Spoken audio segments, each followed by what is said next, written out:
How do JToH Towers get in game? Currently there are, I guess, more than 300 towers in the game, and I can't say which number specifically because everybody's gonna complain that I get it wrong. Anyways, there are probably thousands of JToH Towers submissions made by the community and only a small percentage of them get in game. So how do these selected amount of towers be able to get in the game? This video will show you the history and explanation of how towers were approved and get in game, but first we must travel back in time.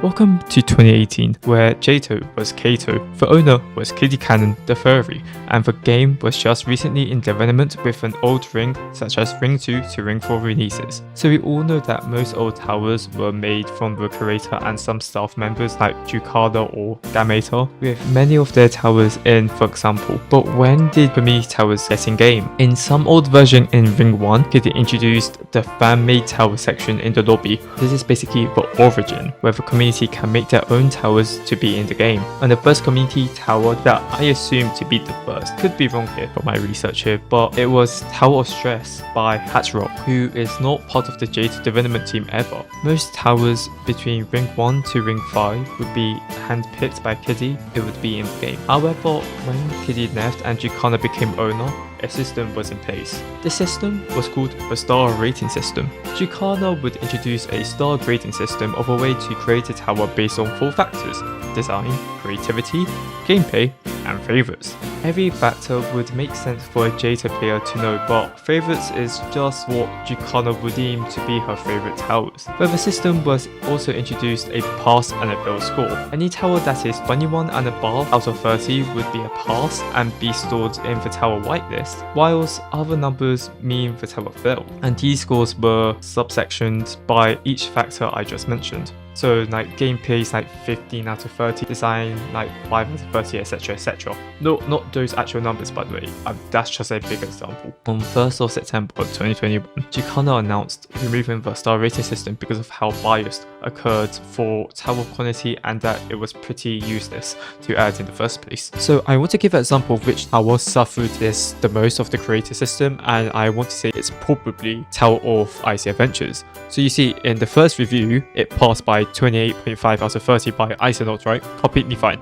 And then at review 2, it failed 17 out of 30 by Nightsith. And then even worse, at review 3/revamp 1 was a 6.5 out of 30 from Urchin, and 6.5 out of 30 was the same rating as Tower of Hand Sweating. So you know that tower had to be bad experience for Urchin. And then at review 4, it also failed for the 3rd time in a row, 15.75 out of 30 by Nightsith.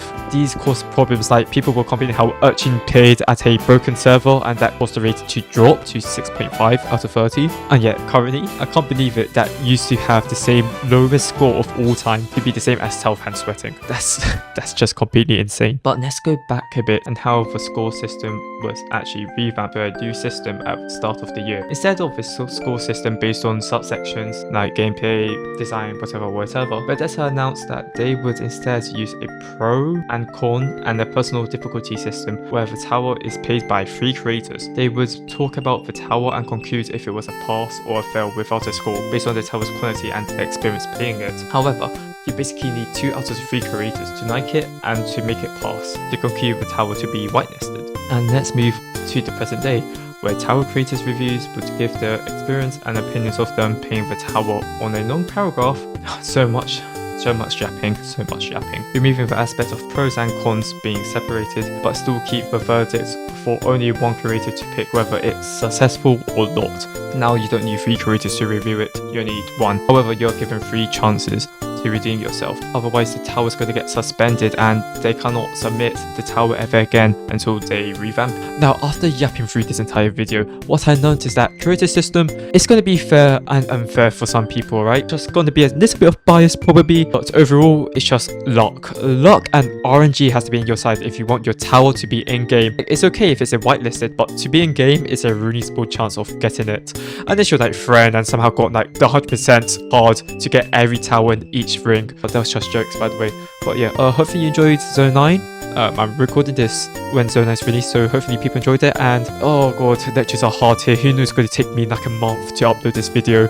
And yeah, maybe upload later or sooner, who knows. I'll be there for you, not alright. So take care and goodbye.